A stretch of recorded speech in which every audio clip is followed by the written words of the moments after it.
Hello there and welcome to what should be the final part of Bannerlord Abridged. Previously, our war against the Empire, our giant one, went well until it suddenly stopped, which ruined everything. Then we went into an on and off war period with the Battanians, fighting with them all over the place and achieving nothing, again because the wars just kept ending before we could actually do anything, which was super frustrating. Now I'm going to jump through the next war with the Battanians and just look at a few moments. Here's me cutting some people down, here's me cutting some more people down. Basically I was going around and taking out officers to imprison them, just like with the Imperial Wars. Here's another one where a big charge goes ahead. It looks like the enemy are falling back, so I just charged after them. But I was too enthusiastic this time. There are some enemies at the back that weren't routing, and they annihilated me. Bad show, though it doesn't matter in the long run. Here was a big one, where tons of our units engaged a Battanian army. We had the advantage from the beginning, and it's going to get even better once I cowardlily help. I'm going to set up my archers on this ridge behind the fight, with all of my infantry just protecting my archers and ignoring all of the other lords' troops, of course. Need to do some micro here to get the archers to loosen up and step forwards a bit, so that they're kind of on the slopes here and multiple ranks get line of sight. Once that's done, we can shoot into the melee, kill everyone and everything, and we should win the battle eventually. I just needed to make sure the enemy's cav was staying off our backs, and we were fine from there. A glorious formation, that's going to get a lot of kills. Soon enough we win that one, we go on to fight another big battle soon after. Well, I say soon after. Basically I walk around trying to do the thing for ages, but no actual territory was conquered. This next army comes along. Now that we've taken on a second enemy army, we're getting to the point when we're probably capturing basically everybody in the enemy's army. So this is what we like to see actually. In this one I annoyingly fought near the enemy's deployment. I had a spot of them there just kind of spawning in front of us. However, we had such a large advantage that it didn't really matter. This time I had my own troops in amongst the other lord's troops as well, so I actually used some of my own men to fight. Eventually just ordered a general charge, got out there and started hacking. Once the cav get in amongst all of their ranged troops, then the fun begins. Not doing all that well with my glaive today by the looks of things. But we win this battle, and that's another load of Battanians down. Then I went to capture a city by leading an army to do it myself after, so far in the war, our allies had just refused to attack the cities. And then as I was doing it, the war ends again. So once again nothing happens, I just skip through about an hour of war. It's so annoying, this kind of RNG based back progress. So all the guys we captured, all the battles we won, now there's no result. I mean, I got some money from doing it, but that's irrelevant. The game hasn't progressed, and now we have to wait to get another chance for the game to progress. Really, the player needs to have a lot more control over this, and I noticed in a recent patch they did address this, but we'll see that as we get there in the footage.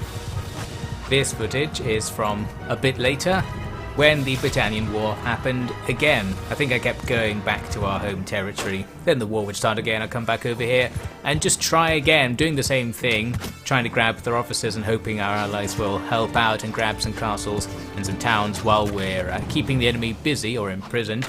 It was a nice big battle where the enemy are charging into my juicy line of archers.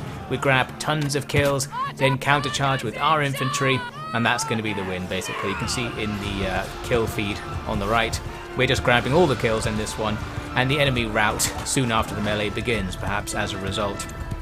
So yeah, our army is really good, and because of the tweaks thing, it's bigger than it's supposed to be. So I am pretty much able to go around and take down any individual enemy army, and be a major player in any sort of big battles that happen. Here was one where it looks like I lost my horse and fought on foot for a bit of variety there. Here's another one where the enemy are blocking my glaive attacks. What we need is not only a mod that lets the glaive go through enemies, but go through shields as well, or just make them explode or something on contact. It needs to be even more powerful. Here's another one fought in the middle of the night, with our troops clashing in the woods. Didn't get much archery action in this one, but we didn't need it, because the enemy just rout as the melee starts again. I have some sort of perk that reduces the morale of enemy foot soldiers, but not their ranged ones. So in a lot of battles, what tended to happen was their frontline infantry would just run as the fight starts, and then I'll just fight against their archers for the rest of the battle, which makes things easy. Here was a gigantic engagement with over 1,000 troops on both sides. This was a pretty epic engagement, although I won't show all of it because, as it will turn out, it doesn't matter. very much. Basically, our army went forward and kind of died, so my party, sitting off to the side, as you can see over here, ends up having to take a bit more of a proactive role in the battle. Once again, we're too close to the enemy's deployment zone because our side just charged from the beginning. So once all of our allies' troops die, you can see them in the background there, we have to wait here for a long time for reinforcements to show up. The enemy doesn't have to do that. There's spawn and just come right into the battle. Meaning, my troops ended up fighting the outrage. Looks like I lost my horse again, so here we are fighting on foot. I had my footmen and my archers in two different lines, so the archers are on the front line themselves here, trying to shoot into the flank of the enemy, but now they've turned their attention to them. So everybody is getting away, including me. I'm nearly dead. I'm trying to get my infantry to just attack these enemies around me. That's where I give that charge order while falling back. That didn't work, and the enemies attacked me instead. How mean of them. So yes, now everything's going to charge forwards, and this one's just a brutal, chaotic fight as a result. In the end we win because, well, we kind of had equal balance bars there. We were yet to receive our latest wave of reinforcements, so in the end we overwhelmed them and actually got pretty decent numbers looking at things here. The enemy lost like twice what we did. A big decisive victory that means nothing at all, because right after we grabbed that peace treaty as usual and nothing has happened in the war. There was actually another enemy army nearby as well, so I hadn't even killed as many of them yet as I thought I had. So a shame. So far we've gone through 2 hours of anti-Britannian war and nothing's happened, so this is why I was despairing at this campaign. It seems we're just not getting anywhere anymore. Here's what I tried to do about it. I came into the tweaks menu. I turned off the player prisoners only thing and massively increased the minimum imprisonment days. So what this might mean is that wars become the first one to win a battle wins the war, because once their officers get captured anywhere, they're just going to remain in captivity for a while and they won't have any troops available. Although I don't think that minimum thing stops the AI from ransoming prisoners. I'm not sure it does, so that's going to be a big weakness in this system. As you can see here, after that I went and did some of the smithing by popular demand. You can make weapons. You just sort of click on the buttons if you have the ingredients to make them, and you get the ingredients by synthesizing them out of other weapons, or you can do this refining thing like here where I'm turning wood into charcoal. There's one major flaw in this system, and that is there's a limit to the number of things you can do in the smithing menu. There's a little smithing stamina meter. Well, there isn't a meter, that's one problem, but the fact you have smithing stamina is a problem. So here you can see I'm smelting some things and it just says I can't do it anymore because I need to rest. And that sucks, I guess. I don't think they really thought this one through because I'm extremely rich. I feel like I should be able to pay someone else to smelt my swords for me at this stage, but no, because I've decided to do it all personally, we just can't do it at all because I got tired. So that sucks and we run away from that mechanic. Now here's me doing some experimentation. I really wanted to level up. One thing I did with the tweaks mod is make it so you always get an attribute point and 5 focus points for leveling up. Normally you get like an attribute point every 5 levels or something like that, and 1 focus point. And that stagnates your character, so we actually can't really level up anymore. So I thought I'll try and level up something I'm not very good at, like crossbows, to get some more experience in order to get the mod added attribute point and focus point. Really needed it from the beginning for it to work out properly. Here's me after using the tweaks mod to remove smithing stamina. So now you can just do whatever in the menu as long as you have the materials, and that makes it a little bit more fun. Not that I actually made a weapon to use or anything, I just made a bunch of random things to get smithing level ups, because all of these skill level ups contribute to your overall level, and I needed to get 100 skill ups to reach level 21, so just needed to take whatever I could get really. Here's me leveling up some throwing skill. I was doing a hideout attack and in the duel used the javelin to good effect. You can actually throw the javelin at like point blank range right there and it still kind of counts even though the blade hasn't even left your hand by the time you're hitting them. Here's another little trick. You can kill the guards of the guy you're dueling against because the duel doesn't end until you tab out. So you can kill people around you to use up some more ammo. You can even kill your own side. I did confirm, by the way, that hitting your own side with the crossbows and javelins definitely does give you experience. So as long as they don't die, you can just do that all the livelong day. It just takes a long time. Then another war with Britannia happened. This time, one of our armies went in like only 10 minutes into the war and besieged one of the enemy cities, so I was eager to help out and do this manually so that we definitely got it before peace happened again. I'm fighting with a sword and shield, as you can see, because one-handed is another skill that I can level up quite far. This means it's kind of useful for me to be in the front line and going in with the siege tower crew and stuff so I can get some stuff to slash at. This goes okay, I guess. I have also got it on easy difficulty now, or very easy difficulty, remember, so I only have 1/3 damage taken, making me unusually good in these melees. Before it didn't make an enormous difference, but it really helps when you're on the front line. Also ballisted my own side, but didn't grab any kills somehow, not sure how. Then there was a decisive battle, and this is what I was looking for. With this whole 180 days of imprisonment rule, we're taking this enemy army out of the war. We're not just stopping it, taking a castle, and then it comes back in a few days. So this feels more decisive. Annoyingly, I've still got the sword equipped, so no exciting glaive action. I was trying to do something similar with the sword, but it's short and not very powerful. I think it was just a random sword I had, like in my loot inventory, nothing special. Now in this battle, a glitch started happening, which then kept happening afterwards, and it was pretty annoying actually. You can see my allies here are kind of formed up in a square, and they're just running about in all directions and constantly going back into the square. Basically the AI just broke. And this kept happening after this fight. I'm not quite sure why. It's very inconvenient because, like in this fight, I could possibly go in and win the fight with just my party, but I don't want to. I want our allies to attack, so I ended up waiting a full 15 minutes and the AI very slowly advanced towards us and eventually attacked. What I hoped is if the enemy attacked the weird glitching out blob, it would reset its AI and we'd get back into things. In the meantime, I'm doing some actual tactics here. I'm bringing the cav and the out of ammunition archers around our left flank to help out.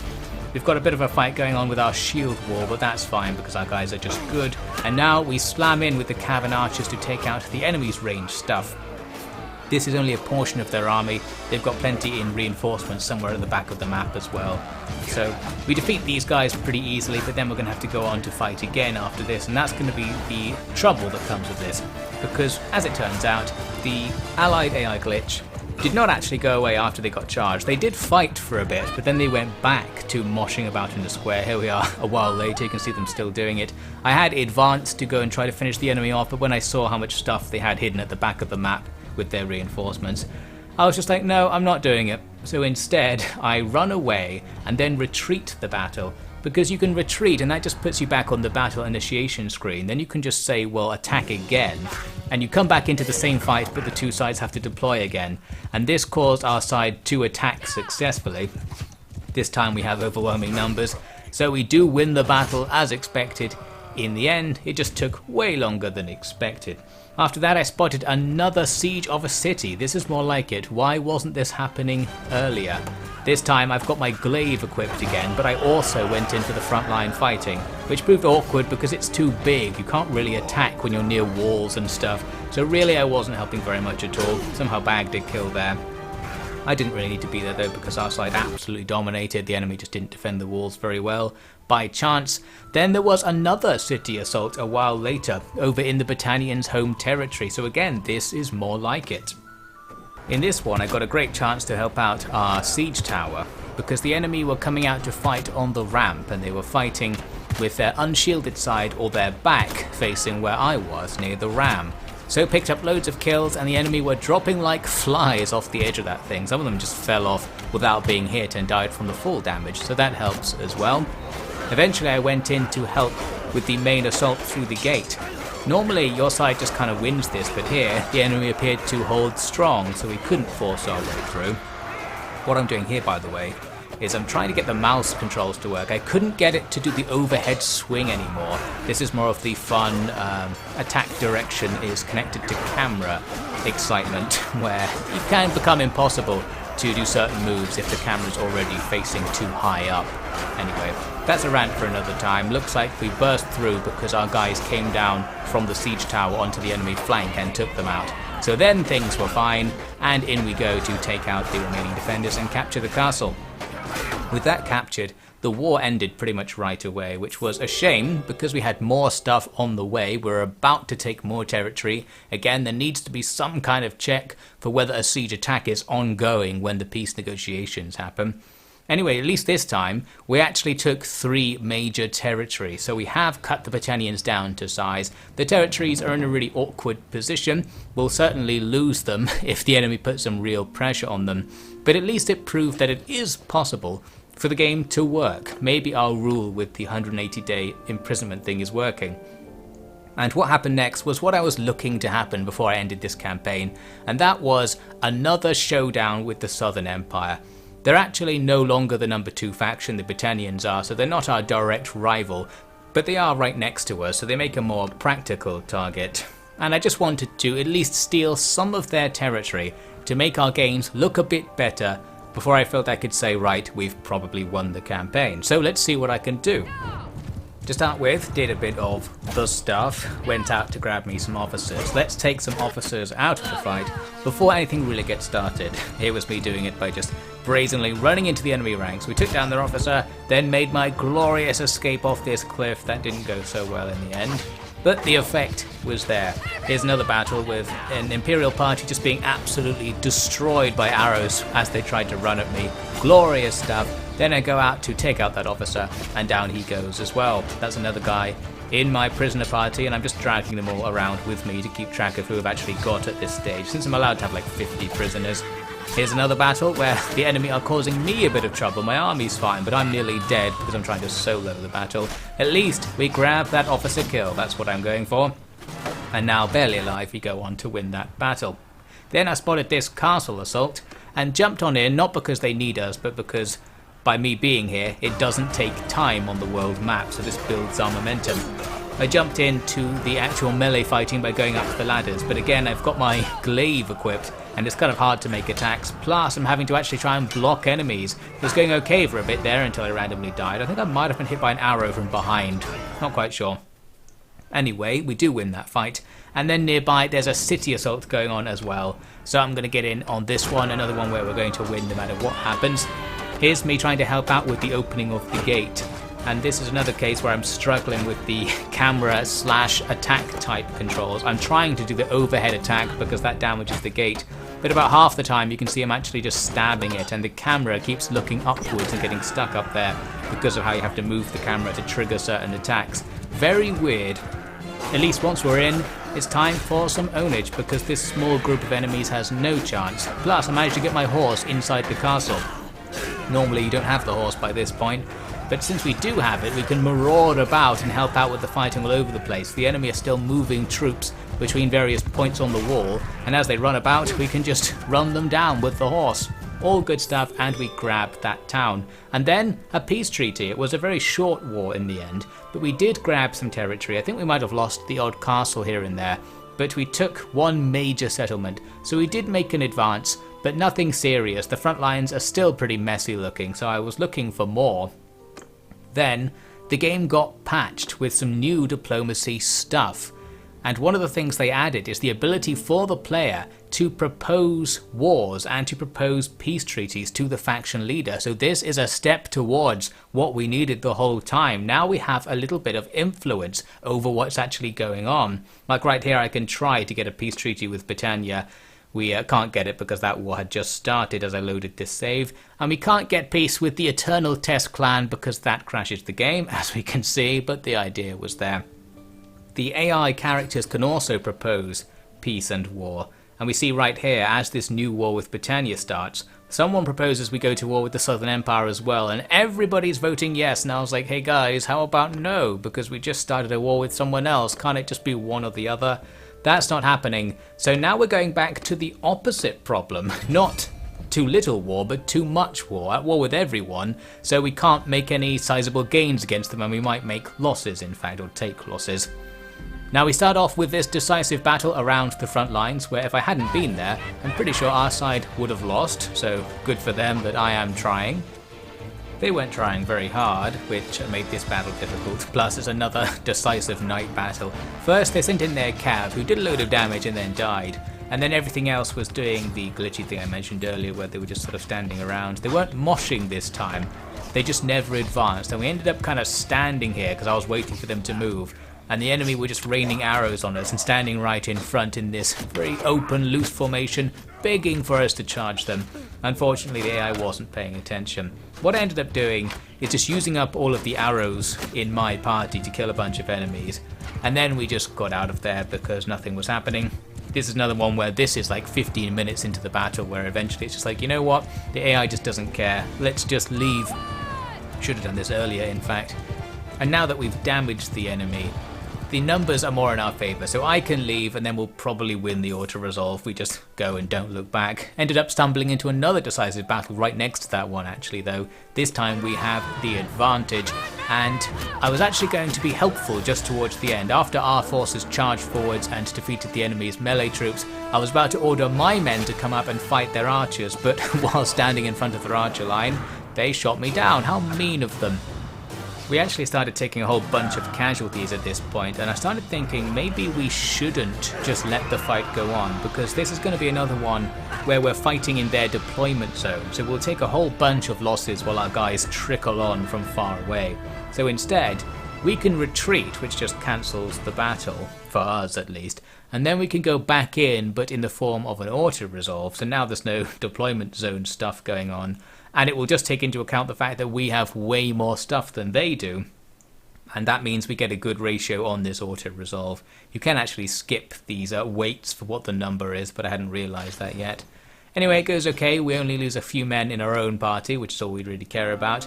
And after that, I sort of realised that auto-resolving is the future, because now that it's easier to get experience on my own troops, I don't need to worry about casualties so much, and because my party's good, it does well in auto-resolve. So while it does even better if you manually resolve it, manually resolving it's really boring. So this was like my revelation. I was like, wait a minute, I can just auto-resolve now because of the hacks that allow me to get my troops back a bit easier. So we'll keep that in mind. This we don't want to auto-resolve, at first at least. We spotted a nice big city assault at Fiekon, and for this one I got my horse inside the town again, just as the gate was opened. I wanted to ride up and down hacking at the back of this block here, but very wisely they kept turning around and blocking my attack, so it wasn't quite happening. We have to attack while they're sufficiently distracted. Basically there needs to be a melee going on within a certain distance in front of them for them to not turn around. So here you can see once my troops kind of give up on attacking them and just go up the towers instead, they start to be a bit more attentive about facing me.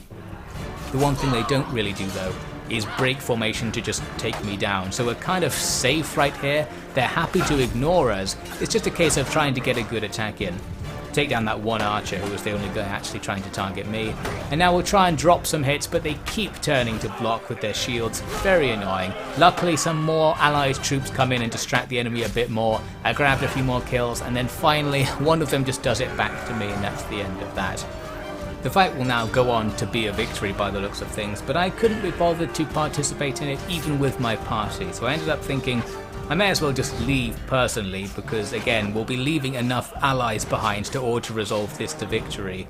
Plus in this situation, because of the limits on how many troops you can bring to battle, auto-resolve probably benefits us, because in the fight we were fighting with about 400 troops against 300 enemies, but in the auto-resolve we've got like 1500 troops coming in, so that's a bit better. While the result was coming up, I was trying to see where's my party in the list, because that's all I care about. Like, our side's taking casualties, but am I taking any casualties? That's what I really want to see. I guess that needs to be in big letters at the top or something. Anyway, so we do take that settlement. Then I walk back over to the nearby front lines, and there's a small big battle going on between a couple of small armies. I just walked up the flank of this one, hiding in the trees. But the enemy faction leader came over to investigate me and got taken down, so that's a claim to fame.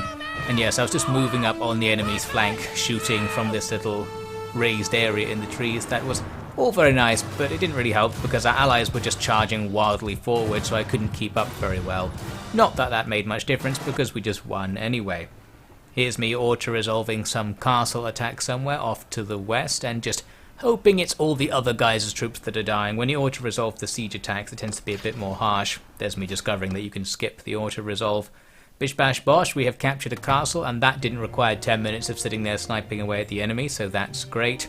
At some point we also declared war on the Aserai, so we're now at war with pretty much everything except for like one town, the remnants of the Vlandians. Very much a bit of a switch too far from being too peaceful to being too warlike after the patch that happened in the middle of this episode. Anyway, all I can do is keep building my collection of officers, looking at people, stalking their party to see how weak it is, and if I can't auto-resolve it, we jump in, try to kill the officer for my own amusement. I think that also helps aggro the enemy, and then we just kill them with our party. It was around this time I discovered something with regard to prisoners. You can see me here putting a bunch of enemy prisoners in my own castle, and then checking the diplomacy thing, talking about the war, and it says we have no prisoners. I realized that your prisoner score only counts prisoners in parties. So earlier I mentioned a theory that taking everyone prisoner on the enemy side makes them think they're going to lose, and so they sue for peace quickly, and that's why the wars were lasting such short periods of time. So with this, I can really quickly capture all of their officers and then just put them in my castle. The enemy might not think they're losing, and then we can consistently take their territory. That was my new hope, my new plan. After that, I wanted to go see what was going on with the Aserai. The answer was not much. They hadn't attacked any of our territory, which was great. I think they might have been at war with the Empire as well. So I just walked through their territory, took a bunch of their guys prisoner with auto-resolves, and then went back to business with the Battanians, grabbing some more prisoners through auto-resolves. We're just sort of skipping over all that since nothing happened. Then something a bit more serious happened when I tried to attack a castle and attracted the attention of pretty much everything left in the Southern Empire. They all aggroed onto me.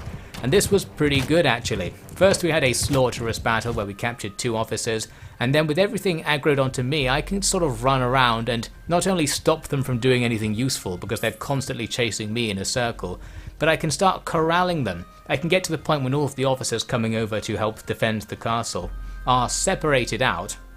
Then we can jump in and take them down one by one.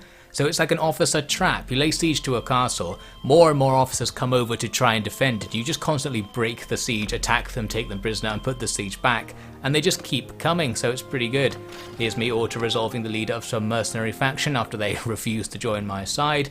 And then I formed an army because I decided to do something a bit more useful. I thought I'll actually make a big army and take one of the enemy's major cities, since after months of walking around, our allies were just refusing to make any attacks or form armies that were doing anything useful. They were mainly forming a massive 1,000-troop army to go raid some village off in the distance, that sort of thing.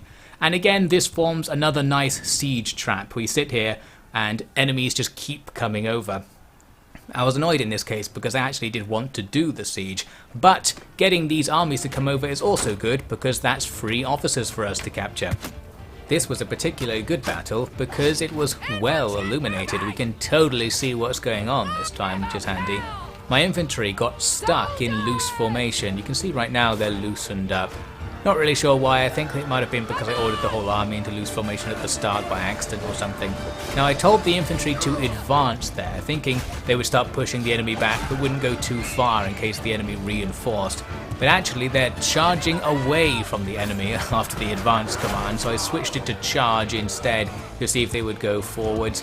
Pretty inconvenient, possibly because the enemy's cav is behind us and the infantry decided to advance towards that cav. I marauded about for a bit and got killed, but as you can see on the balance bar, we won that battle with just sheer strength. Now here we are for another one. A smaller army comes along after I re-siege the town, and we take them down soon enough. Here's me auto-resolving some fragments of an army to death. There's a couple more officers for my collection. I think I moved on then and attacked the remnants of an army that disbanded, so it was a bit bigger before, but now it was just a couple of officers. Still, we'll grab that and put them in the collection as well. Very quickly racking up a large party of prisoners. You can see it here. We've got like 15 enemy officers in our prisoner party. That's like 2 or 3 armies worth of troops we're denying from the enemy. This has got to be helping. Went back to the siege, then some more came over. They've clearly got more and more troops out there. They keep showing up. But if we just keep killing them, then that just means we're getting closer and closer to winning. In this sudden streak of officer capturing, I think we've really weakened the Southern Empire. did a bit of dueling out in the distance. Then the fight starts, you can see the enemy are charging with no formation against my archers and shield wall. They're just going to lose big time. We've already killed like half their army on the balance bar before the fight starts, just due to raining arrows and me being annoying, taking down their cabined officers. There's another one going right down, didn't see that coming. So yes, we're going to pick up this win as well and grab some more officers. Then I went and just auto-resolved an attack on the town once I saw more enemies showing up, because I couldn't be bothered to fight them basically. We won, but we actually took enormous wounded losses. So while we didn't lose that many troops, everybody's wounded, and I had to get rid of some of my prisoners because all those wounds reduces your prisoner capacity. So now I've got a very elite team of prisoners, plenty of nobles, and I auto-resolved my way back towards my territory, grabbing a couple more. You can see here, there are 17 prisoners on our side from the Southern Empire, and it just so happens that I have 17 nobles in my party, so I had all of our prisoners. So I'm going to put them in our castle. Now the enemy won't think they're losing, that's the theory, and we can go on, get even more, because there are still a few more out there, and then just wait for our allies to take their territory. That was until I realised that's not how it works. I went away for a couple of days in the game and then came back, and you can see about half the nobles have escaped. So I think that mod thing that stops them from escaping might only be they can't escape from your party. Not quite sure, but it wasn't happening. Maybe allied officers were coming along and ransoming these guys. Not sure, but that completely broke my morale. I was just like, that's it, and quit the game. And that's just the end of this campaign. It ends on a completely random note with nothing special happening. We made a bit of progress in the war, but it was going to take a lot more to keep going, and nobody wanted peace with any of the other factions either, so we couldn't use that. I think we might be in a position to make progress, but after all of the efforts I just went through, which were a lot more than they looked like because of how much I cut out, and it just coming to nothing in the end, even after the cheats to force it to come to something, I was just like, okay, I don't care. So that's going to be the end of that.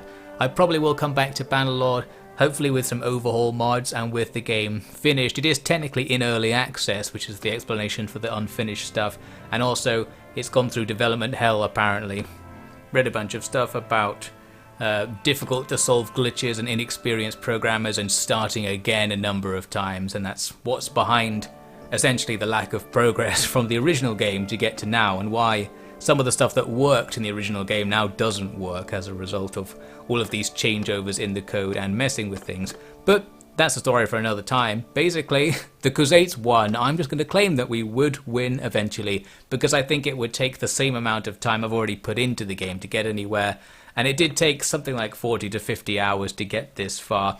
Needs to be a lot shorter, I think, or at least give you more to do in that time, more than running around. It was certainly more fun with the cheat mods, so I think simply making the player more powerful is the way to go, or at least add that as an option.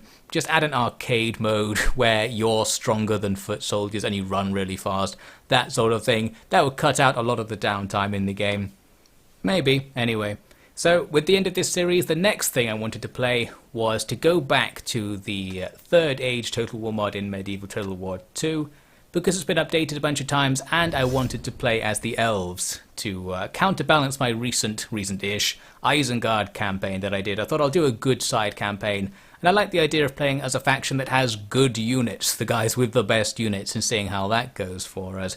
Well, we'll see. I actually started playing it, but the game just crashed all the time, even after the large address aware thing. So I'm going to see how stable it is, and potentially just play something else if it doesn't work. Check back soon for the next Abridged campaign, whatever it will be, and thank you for following this far into this randomly stopping Bannerlord campaign. I hope to do a more complete one at some point in the future.